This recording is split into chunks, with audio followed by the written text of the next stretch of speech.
IWCA, International Women Coffee Alliance, presentation for the ICO Statistics Workshop in CoteDIvoire, September 25th, 2017. My name is Ruth Ann Church. I'm an IWCA board member for Research and Impact Assessment, and I'm chair of the IWCA Research Alliance. I'm very happy to be here today, and I am standing in for our president, Mary Santos, who unfortunately is ill and was unable to be with you today. I'm sure she's very sad about that, and of course we wish her a speedy recovery. The IWCA is a global network with 22 chapters in 22 countries. 20 of these are producing countries. The mission of the IWCA is to empower women in the international coffee community to achieve meaningful and sustainable lives, and to encourage and recognize the participation of women in all aspects of the coffee industry. The IWCA is about 15 years old now. So why are we here today? We're here because investing in women is the right thing to do. Investing in collecting data about women is also the right thing to do, and employment data is our responsibility and our obligation if we want to achieve 100% sustainability in the sector. This is our mission as IWCA, is sustainability of the coffee sector, not special privileges for women. We just see women as needing to be equal partners in the success of the industry. There is some history at ICO on this whole discussion of collecting and reporting employment data.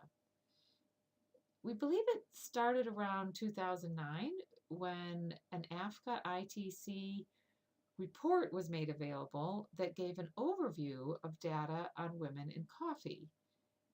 But the folks who put that report together had a disclaimer at the very beginning of the report saying, we have found that obviously there just is not enough data collected out there. And this is the ITC, a United Nations group.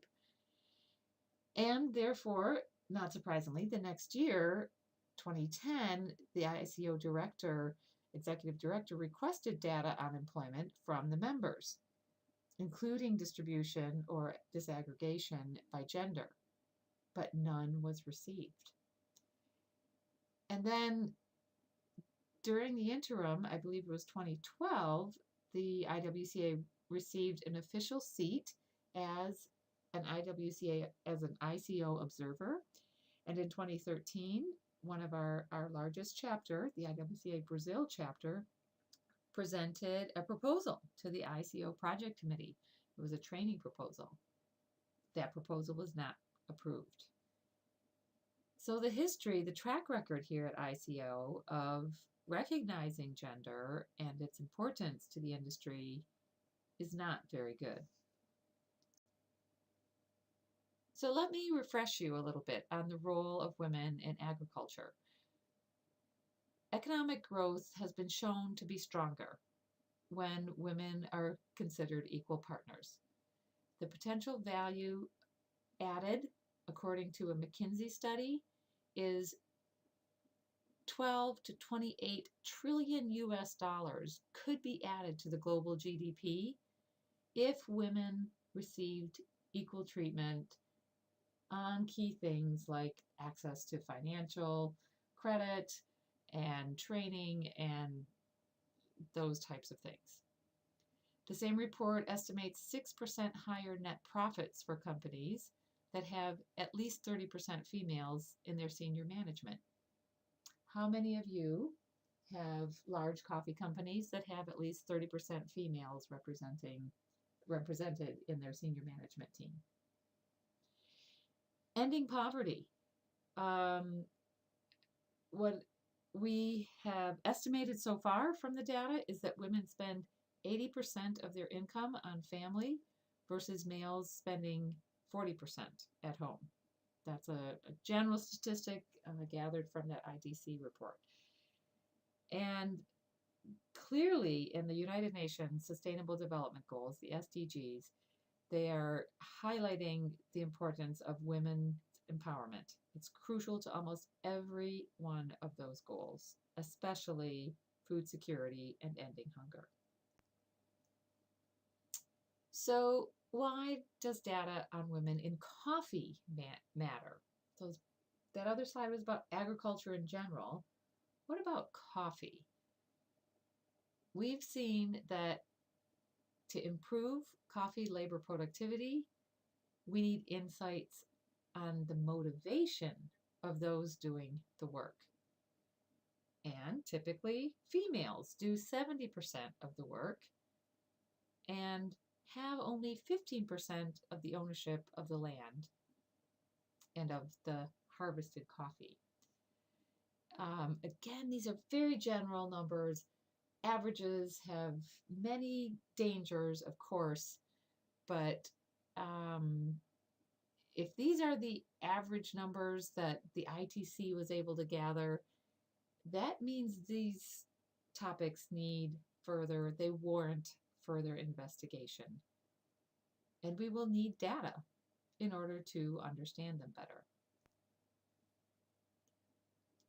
How many of you in this room have as a strategic goal to try to improve the effectiveness of your budget being spent on agricultural extension for coffee? Our understanding is that that is a critical area in every coffee producing countries and usually underfunded. Being able to get a better return on every dollar spent on extension might be of critical importance in your country. It is in Colombia. These two quotes are from the FNC. Having data disaggregated by women has made their extension program more effective. This is from Claudia Rodriguez, who presented in Puebla, Mexico in August on the FNC's Gender Equity Program. And she said the data that they have been able to gather in the last 2 years has been so enlightening and really encouraged the managing directors that they are going to be able to make progress on their extension program that they have never been able to make before. They also found by collecting numbers that the decision-making structure of their democratically elected organization is not as optimal as they would hope. Their members are 29% female, but top leadership committees like the CoteDIvoire has 0 females today. So they are strategizing about how they can change that. Thirdly, why data on women might matter in your country. Maybe you've had discussions about how it's really difficult to share information about coffee throughout your country. Does every stakeholder in every district across your rural areas have access to the same information? It's a big challenge. One that the IWCA Brazil is solving for you. IWCA Brazil is about to publish an ebook on data about women in coffee, and it will have 17 chapters. It's going to be a template that IWCA then uses and replicates across all of our chapters. That means across 20 producing countries. So this group of pioneers is comprised of 40 female authors, many of them professors at some of Brazil's largest universities. They represent 11 institutions and 12 disciplines and some of the largest private research organizations in Brazil. That's how they have access to some of this cutting edge technology to solve the information sharing problem. So why data on women? A fourth reason, to address those sustainable development goals, the SDGs. And our best example of that right now in the IWCA is some data from Rwanda. We have excellent insights on farm level inefficiency. For example, female heads of households, their cost of production is 20% higher than male heads of households. So females are disadvantaged by these higher costs. They, of course, all the farmers have the same access to pricing. And the females heads of households happen to also be 18% more likely to experience food shortages. Could those two be related? Very possibly. And without more data, we don't know. Answering these questions is why the data is needed. So this is not about charity. This is about the 4 things we've just reviewed. You take a look at this list and tell me whether any of these 4 things are important and even at the top of the list of your agricultural ministry that's in charge of coffee. Improving coffee labor productivity, improving effectiveness of extension, improving information sharing, and addressing the Sustainable Development Goals. And additionally, how else could your country benefit besides just solving those 4 small problems? For one thing, let us remember, coffee is the #1 agricultural export revenue earner for 12 countries at least. And you can attract bilateral international assistance if you are credibly showing that you are trying to understand gender in coffee.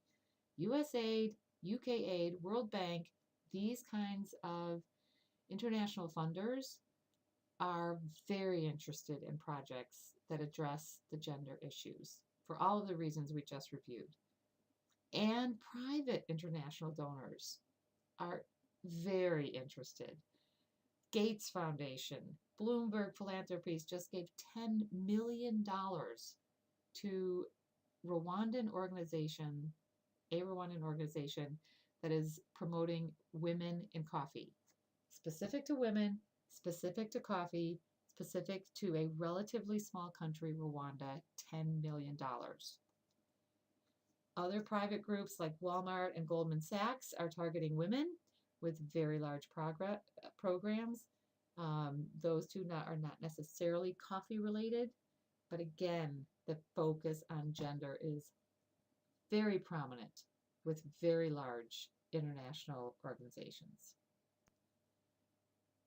So let's ask what might seem like a very simple question. How many women are there in coffee in your country? Do you know? With our volunteers in our organization, we've been able to, over 2.5 years, gather these 7 numbers. It's not easy to dig these numbers out. IWCA would like to make them easier to find. And so this table, for example, is now available on our website. And basically, it helps us start to see women tend to be 10 to 30% of the coffee producers from at least the 7 countries where we've so far gathered some data. So the time is now. Our ask to you today is to make a motion to begin including employment data disaggregated by gender in the ICO rules for statistics. And secondly, think about your own country. Regardless of what the ICO decides to do the right thing in your country to start collecting data on men and women in coffee. And if you need help, IWCA is your partner. We have a research alliance with representatives in 7 countries right now, the 7 that you saw on the previous table, and we plan to expand this to all 20 of our producing chapter countries in the coming years with funding. So we need your help to fund IWCA's work in these countries. And it is a very modest amount. We hope you'll contact us to find out how a very small amount of money can help us help you to have data on women in coffee. Women in coffee count. Thank you so much, and please get in touch if you have questions and go to our website for more information. Thank you.